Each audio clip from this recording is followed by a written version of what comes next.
Сәлем достар, қазіргі таңда хит болып жатқан пирогтың құрамымен бөліскім келеді. Дәмі енді өте ерекше, бір жесеңіз өмір бақи есіңізде қалады. Бірінші салмасын дайындап алатын боламыз. Пирогқа қажетті заттар: ең алдымен отқа төзімді ыдысқа сүт, жұмыртқа, қант, кукурузный крахмал саламыз. Міндетті түрде кукурузный крахмал болуы қажет. Кукурузный крахмал болмаса, ұн қосуға болады. Барлығын жақсылап біркелкі болғанша араластырып аламыз. Ішінде комочка қалмау қажет. Және баяу отта қоюланғанша араластыратын боламыз.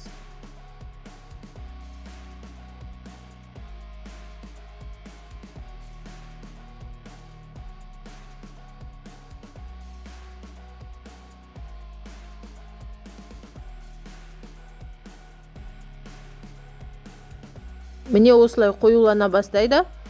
Қоюланып болған соң үстінен бөлме температурасындағы сары майды салатын боламыз. Барлығын жақсылап араластырып, оттан алып, бетіне пленка жауып қоямыз.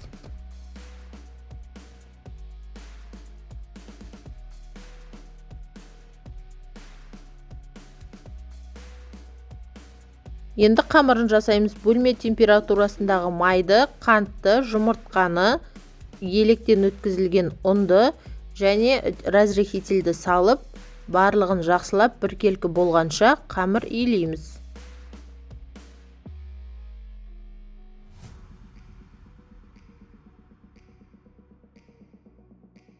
Қамыры осылай болады, өте жұмсақ, нәзік, иілгіш болып келеді.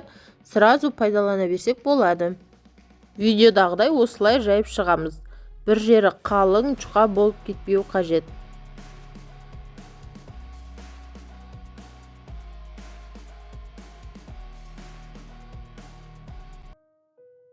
Қолымызбен жайып болған соң, вилканың көмегімен осылай тегістеп алсақ болады.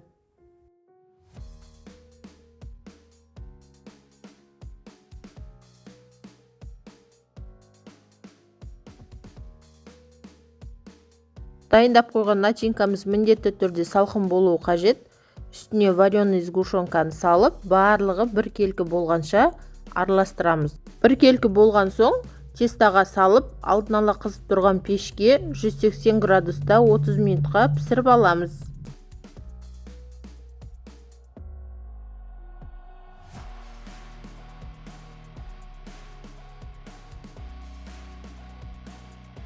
Бетін тегістеп, корждарында біркелкі етіп, үлкен қасықпен тегістеп аламыз. Және сәндік үшін миндальный слайси сеуіп шығамыз. Мінекей біздің миндальный пирогымыз дайын.